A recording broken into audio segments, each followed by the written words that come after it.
the action from my second cyclocross race of the season. I got an absolute shocker of a start, missed my pedal, and then I was weaving in and out of riders. I got a third row start after my impressive 21st last week, and this time I said to myself, do not whack it, but I went round the outside, I started moving up. I felt like I was in control. Hopefully this is going to whet your appetite if you're racing this Sunday. But yeah, I went round the outside of Ryan here, and rather than my usual self, I was thinking about just absolutely whacking it and trying to get on the front group. Now I am putting out watts, but you need to remember, this is only a snippet of my race. Someone said last week you were averaging like, you were hitting like 400 watt bouts a lot. You gotta remember, I picked the good bits out where I look like a legend. So I've nipped up the inside of, well, I haven't quite got past this sprockets rider here, but Ryan's on my shoulder again, and me and Ryan have the battle of all battles, and you're gonna get to see his wicked crash when he attacks me.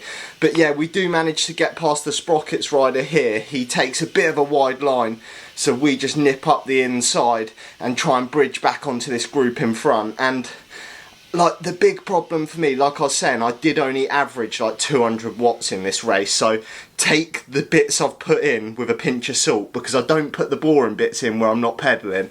I put the bits in where the action is. But coming down here, I just thought I was going to do a little bit of late braking to get back onto this group in front, and I think I was sat in about 12th place here.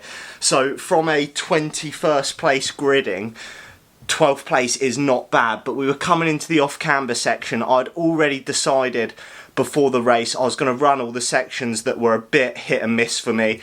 The off-camber felt like it was a bit hit and miss, and when you've got all this traffic in front, it's better to just run. Look at the guy on the right, he's like Bambi on ice. So you know the right, look, down he goes, you can't park there, son.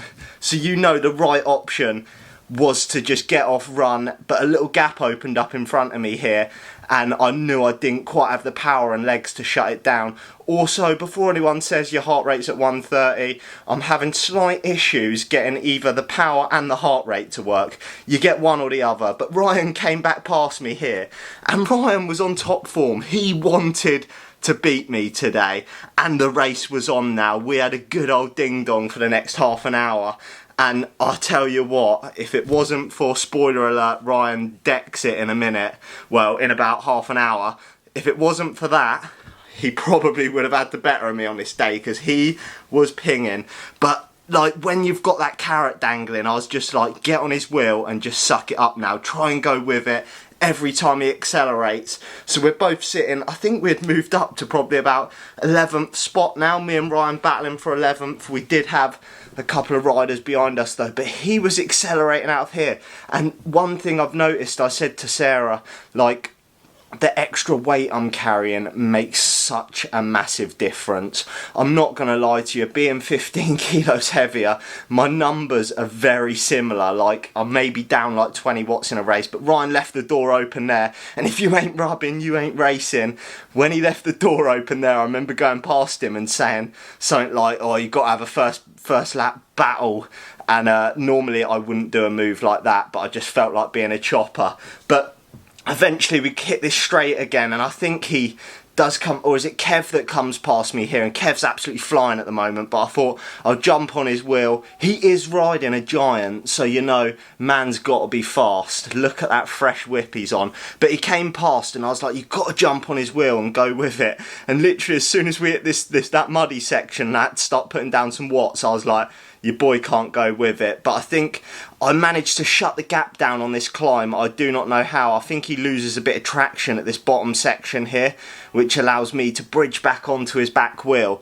And now I'm just saying to myself, you got to go with it. The big problem for me was, and I said this after the race, and I think I said it during the race to Boney, who came second, I'm all right when I'm not pedalling. And I said this to Sarah, and she said, well, that's probably not ideal in a bike race. What I mean by that is, like, round the corners and stuff, I've still got the same speed that I had last year. The big problem is I don't have the fitness to back that up. So I can get away with being a bit better in the corners and trying to use the corners to recover.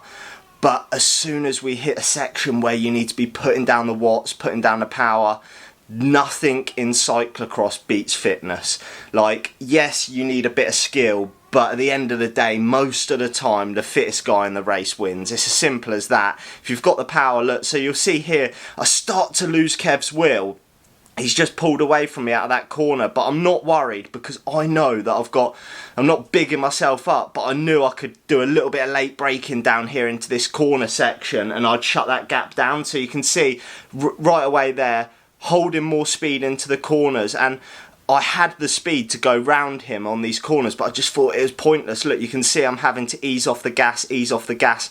But like I said, as soon as your boy's got a pedal, it's signed, sealed, delivered. Your man gets dispatched. He needs to stop eating the chocolate bars and hitting the bicep curls, and I might have some speed. And I'm umming and ahhing at the moment whether I should like try and maybe come off the creatine and stop hitting bicep curls, because it does suck getting your backside handed to you. But every time I mention it to the Rocket, aka the wife, she says I prefer your biceps. So I'm in a predicament. But you'll see here in a second, Kev tries to ride the off-camber bank section. I'd already decided that I was going to get off and run. Last year I was riding these sections, but I just found like I just didn't have the power to like get into the bottom of the hill and get up there, and not so much, I mean the power to wait I didn't have. So I decided to get off here. Kev's ridden it, didn't quite get up, so I had to do a little scoop, and then as soon as he hit this section, he's just pulled away from me. This is what I mean about any drags where you've got to start putting down the power. Your boy is getting dispatched. So Kev drops us, and now the battle is on between me and Ryan, and he does come back past me here, and I let him have his moment of glory on the camera.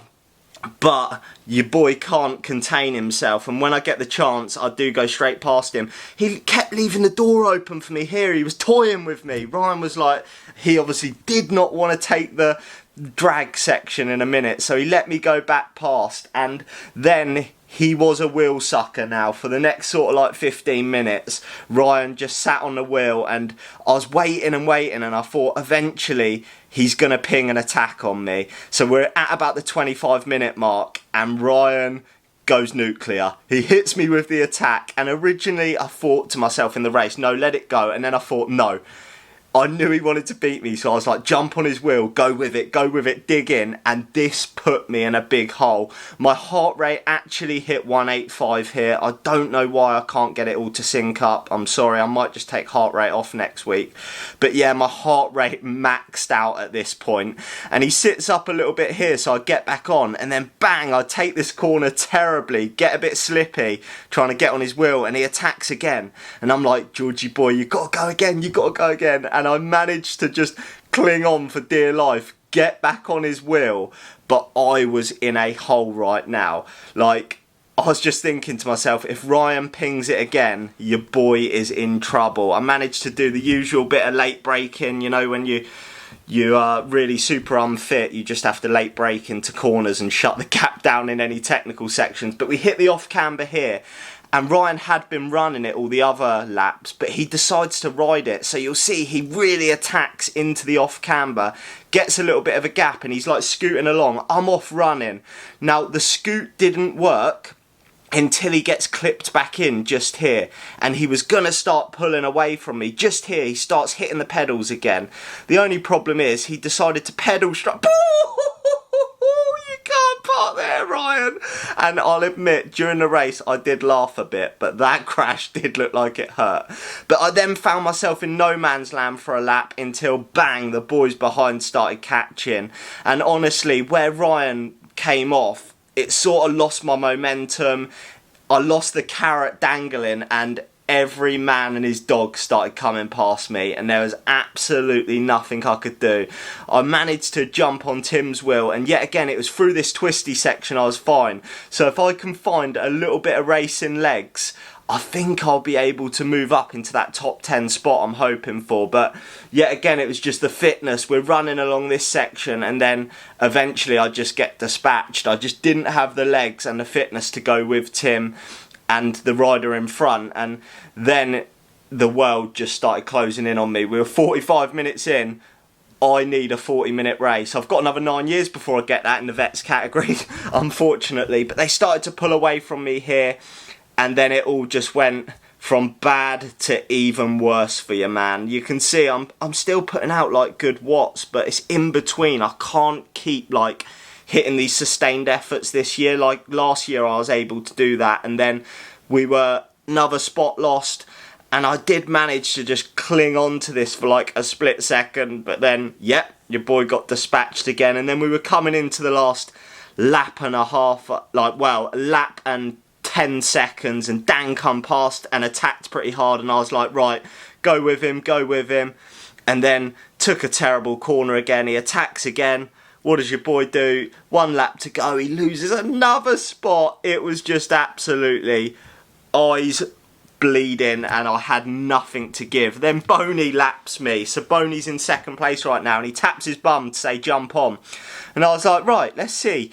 Last year I could go with him at the start of the race for a bit, I'll jump on, see what I can do. And you'll see here what I mean about I'm fine when we're not pedalling. I can hold his wheel when we're going around the twisty corners, and if anything I felt like I probably could have gone past him, but obviously I can't risk taking him out. But as soon as we have to pedal, Georgie boy is getting dispatched, unfortunately. He takes a good line up there where he can hold massive speed into the next corner, but as you'll see, we come out of this twisty section, and then look, we start pedaling, Georgie boy gets dispatched again. But wicked battle with Ryan. I managed to hold on to 17th place today, which is an improvement, and I think if I can get some racing legs, bit of fitness, we might be able to get into that top 10. I hope you enjoyed the video, and I'll catch you in the next one.